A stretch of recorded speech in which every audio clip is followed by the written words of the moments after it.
عبدالله جی جی بھائی منګ او تا دواړه د ترونو زامن یو. بالکل دې کوم څه شک زه د سوابا یم او زه د افغانستان یم.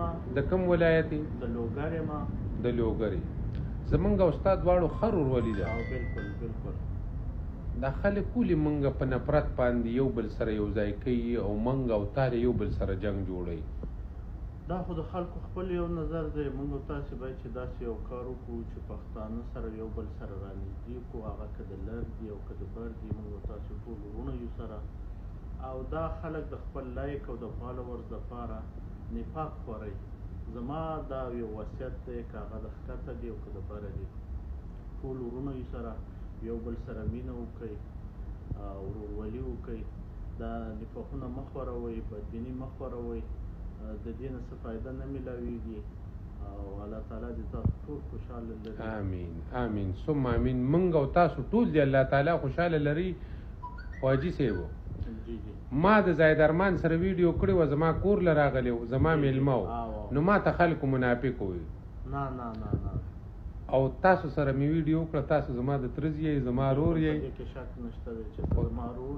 تا ته به هم ګل خان وایي، ما ته به هم ګل خان وایي، ته هم ګل خان یې او زه هم ګل.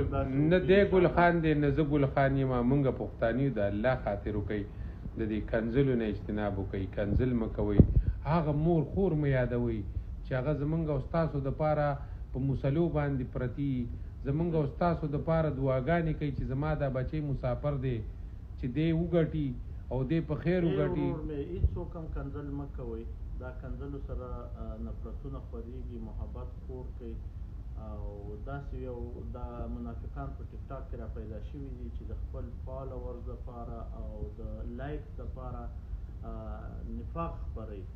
زما تاسو ته دا یو هغه دی چې ورورولي هغه کوي، که د ښکته دي که د بره دي، موږ تاسو ټول د یو کلمې ورونه یو. او بیا په ژبه پښتانه یو سره پښتانه ورونه یو. نفاق مه خوروئ. دا بعضې د لایک او فالوور دپاره داسې خبرې کوي، دا نه دي په کار. او زه د دې په حق کې نه یم.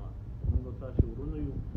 زه په صحابۍ کې لوی شوی یم، په صحابۍ کې پیدا شوی یم، او دا ټول زما ورونه دي.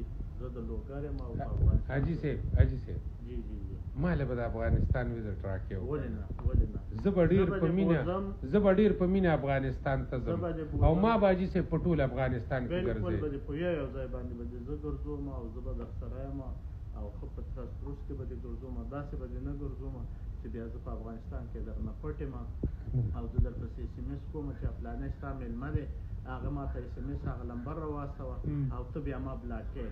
دا هغه سړی خپل ځان پېژني چې زه چا ته وایم.